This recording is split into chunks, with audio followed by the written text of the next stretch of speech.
ক্ষুদ্র ক্ষুদ্র বালিকণা বিন্দু বিন্দু জল গড়ে তোলে মহাদেশ সাগর অতল। তেমনি গল্প আমাদের ঝুমা খানের।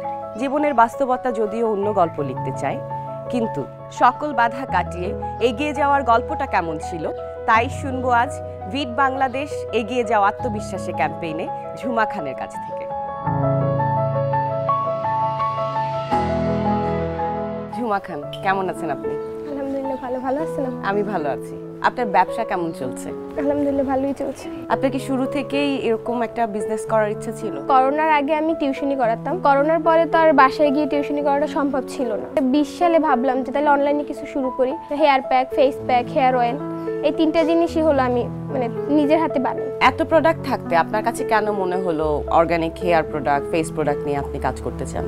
মেয়েদের সৌন্দর্য বলতে ক্লিয়ার স্কিন আর সুন্দর চুল। এখন মার্কেটে যেই পরিমাণ নকল প্রোডাক্ট বের হয়েছে, কোনটা ইউজ করব চুল সব উঠে শেষ হয়ে যাবে, আবার স্কিনে ব্রোন জাগবে বা ফর্সাকারী ক্রিমে তাৎক্ষণিকভাবে ফর্সা করে, কিন্তু পরে কিন্তু ক্যান্সার দেখা দেয়। তা আমরা যদি অর্গানিক কিছু ইউজ করি, নিজের স্কিনের ন্যাচারাল লাবণ্যটা ধরে রাখতে পারি, তাহলে এটা ভালো না? এইটা ভেবেই আর কি শুরু করা। পরে কোর্স করি, আমাকে তারা ক্রিম বানানো, লোশন, সাবান অনেক কিছু শিখাইছে, কিন্তু ম্যাক্সিমাম প্রোডাক্টে কেমিক্যাল মিশাইতেই হবে। তো কেমিক্যাল মিশাইলে আমি তো ওটা ল্যাবে টেস্ট করাতে পারবো না। কোন জিনিসটা যেটা ল্যাবে টেস্ট করানো ছাড়া একদম ন্যাচারাল উপায় বানানো যায়, এর জন্য ভাবলাম যে সবকিছু মিলে আমি একটা ফেস প্যাক তৈরি করি। পরে ফেস প্যাক আর হেয়ার প্যাক, হেয়ার অয়েল এটাই তৈরি করলাম। কোভিডের টাইমটা তো আমাদের সবার জন্যই অনেক টাফ টাইম ছিল। আপনি এই কোভিডের টাইমটুকুতে কিভাবে সারভাইভ করেছেন? একটা মেয়ের কিন্তু মাস শেষে বিভিন্ন খরচ আছে, যেটা আর কি চাইলেও ফ্যামিলিতে বলা যায় না। এর জন্য আমি চিন্তা করলাম, যেহেতু আমার টিউশনিটা বন্ধ হয়ে গেছে, আমি যাইতে পারতেছি না বা পড়ানো সম্ভব হচ্ছে না, তো আমার তো কিছু করতে হবে। আমি নিজে 3টা 3 পিস কেনার টাকা দিয়ে আমি আর কি বিজনেস করার জন্য জামা আনাই আর কি আনাই, ওইটা আর কি সেল দিই। আমার একটা সেলার আইডি ছিল, একবার হোলসেলে একটা আইডিতে কিছু ইন্ডিয়ান কুর্তি দেখি, তো ওইটা হলো আমি অর্ডার দিই, 20 পিস অর্ডার দিছিলাম। তা আমি 50% প্রথমে অ্যাডভান্স করে দেই। দেওয়ার পরে ওনারা 2-3 দিন পর ফোন দেয় যে আমাদের ডেলিভারি ম্যান তো টাকার দায়িত্বটা নিতে চাচ্ছে না, আপনি হলো 50% অ্যাডভান্স আপনার সেলারকে করে দিন, তারপর হলো আমরা আপনাদের কাছে ডেলিভারি ম্যান পাঠাবো। তা আমিও কি করি, ওই বাকি 50% অ্যাডভান্স করে দিই। বাসায় এসে আমি ভাবছি আমার ড্রেস তো আসবেই, আম্মু বলতেছে যে যেহেতু ওটা পেজ না আইডি, তুই তো দেখ। আমি ঢুকে দেখে আমাকে ব্লক করে দিস। ও, তার মানে এটা কি প্রতারণা? হ্যাঁ, ওই যে একটা ধাক্কা, ওই সময় প্রথম শুরু করছি। পরে আমার ফ্যামিলি দিয়ে আমার অনেক সাপোর্ট দিছে, আমার ভাইয়া, আম্মু, বোন, ভাবি সবাই সাপোর্ট দিছে যে মানুষ তো ধাক্কা খেয়েই শিখে। পরে ভাইয়াই টাকা দেয়। পরে আস্তে আস্তে পেজ খোলা শিখি, ইউটিউব দেখে দেখে পেজটা খুলি। খোলার পর তো এই পেজের মাধ্যমে শুরু করি। ও, তারপর আবার রিস্টার্ট করলেন? ডেলিভারি দেওয়ার মতো আমার বাসায় কোনো পুরুষ ছিল না, যেহেতু ভাইয়া ঢাকায় থাকে, মামাতো ভাই ছিল একজন, সেও ঢাকায় পড়াশোনা করে। প্রথম হোম ডেলিভারি ফ্রি দিতাম, নিজে গিয়ে হোম ডেলিভারি দিতাম। পরে আস্তে আস্তে হলো তারাই এসে নেয়, আবার কিছু পাঠায় বা রিডেক্সে পাঠায়। আচ্ছা, আপনি যখন শুরু করলেন আপনার ব্যবসাটা, তখন চারপাশের মানুষজন কিভাবে রিঅ্যাক্ট করেছিল? ডেলিভারি দিতে গেলে মানুষ আছে না, বিভিন্ন ধরনের কথা বলে, যে একটা মেয়ে হয়ে ডেলিভারি দিতে যায়, তা বিজনেস করে, কেমন দেখায়, এরকম। আস্তে আস্তে পরে মানুষেরও সয়ে গেছে, আমারও শুনতে সয়ে গেছে যে এরকম মানুষ বলবে। আপনার খারাপ লাগতো না তখন?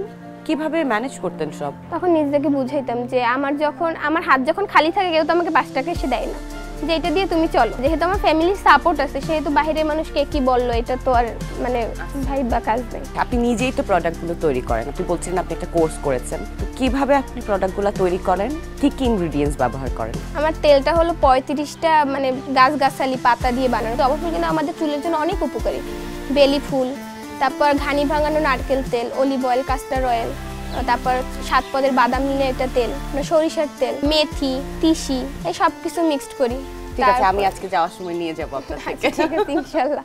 যখন শুরু করেছিলেন তখন কি ভেবেছিলেন যে আপনার এই ব্যবসাটা সাকসেসফুলি সামনের দিকে এগোবে? না, এটা আমি ভাবিনি। আমাদের তো মফস্বল শহর, এরকম মানুষ কিনা কি ভাববে যে আসলেই চলবে কিনা। প্রথম আমি 10 বোতল তেল বানাই, আর 5টা হেয়ার প্যাক, 5টা ফেস প্যাক। আগে নিজে মুখে দিয়ে ভিডিও করে আমার পেজে ছাড়তাম, কোনো ইফেক্ট ছাড়া, যে আমার স্কিনের ইমপ্রুভটা দেখুক মানুষ। তারপর অনেকেই দেখা হলে বলতো তোমার স্কিন এত ক্লিন কেন, স্কিনে কোনো দাগ নেই, কোনো ব্রণ নেই, কি দাও। পরে আমি ওই সুযোগে সদ্ব্যবহার করতাম, আমি প্রমোট করতাম আমি এরকম প্রোডাক্ট বানাই, ওটা তোমরা চাইলে নিতে পারো। যে মানুষগুলো আপনাকে কখনো ভালো কথা বলেনি ব্যবসা নিয়ে, সেই মানুষগুলো আপনি সফল হওয়ার পরে কিভাবে রিঅ্যাক্ট করেছিলেন?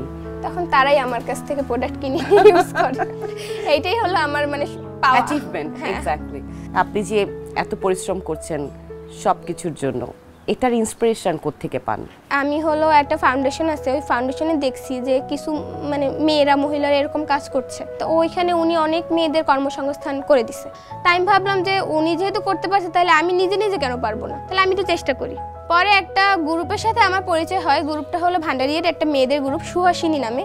তো ওইখানে প্রায় 4000 না 5000 মেম্বার আছে, তাই আমি ওইখানে অ্যাড হই। যখনই সেল পেজ দেওয়া শুরু করি আমার সেল বেড়ে যায়, ওই প্ল্যাটফর্মটার মাধ্যমে আমি অনেক ডেভেলপ হয়েছি। আপনি যেহেতু বাসায় নিজেই প্রোডাক্ট বানান বিভিন্ন ইনগ্রেডিয়েন্টস মিক্স করে, তো এমন কি কখনো হয়েছে যে কোনোটার কম বেশি হয়েছে কিংবা প্রোডাক্টটা আসলে যেমন আপনি বানাতে চেয়েছিলেন তেমন হয়নি, তখন আপনি এগুলো কিভাবে সামলেছেন? প্রথম যখন আর কি হেয়ার অয়েলটা বানাতাম, তেলের কালারটা আসতো না, যেমন ওই কালো জিরে বেশি পড়ে গেলে কালো হয়ে যেত।